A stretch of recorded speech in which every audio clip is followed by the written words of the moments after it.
wixii booliiska waa halbowlaha nabadda ummadda haddaan nabad jirin horumar ma jirtaa lagu celiyaa haddaan booliis jirinna nabad ma jirto marka booliiska runtii waa dareemi karnaa xaaladda lagu jiro iyo waqtiyada la soo maray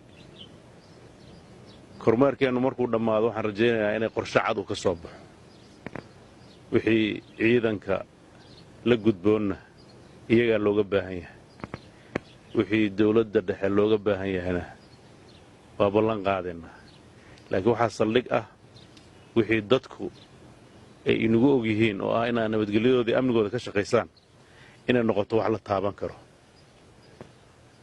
maalin dhawaad waxaan lagu xantay markaan soo galaynay dadka magaalada waxay dhaheen askari labisan maan arki jirnay maanta xagee ka soo baxeen marka maalintii qof imaanaya inaad soo labisataan oo maalmaha kalena makhaayadaha dadka ku ciriirisaan oo kuwa meelaha ku dirra aad noqotaan isma qabanayso haddii ilaahayd waxaa la rabaa qofka booliiska ah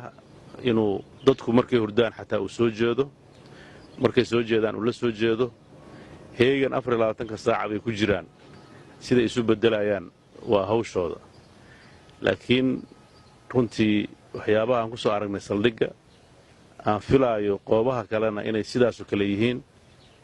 wax degdeg aan ka qaban doonnaa haddii ilaahayd ka dhigo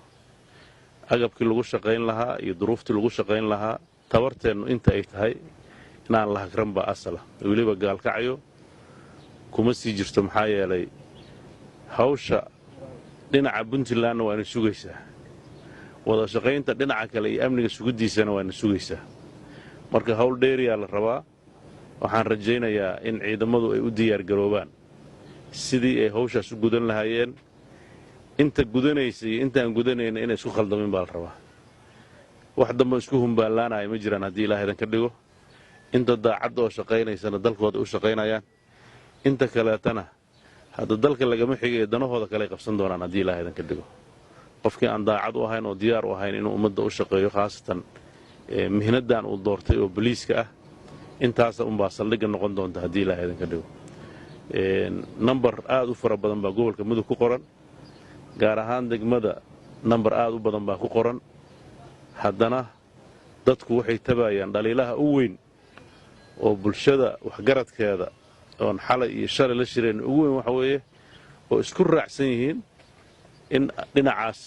duldulaallo aad u weyn uu ka jiro waxay la tahay taas hadda wax la qarin kara ma aha laakiin waxaana laga rabaa meesha la joogo in hore looga dhaqaaqo khaladka jira in la saxo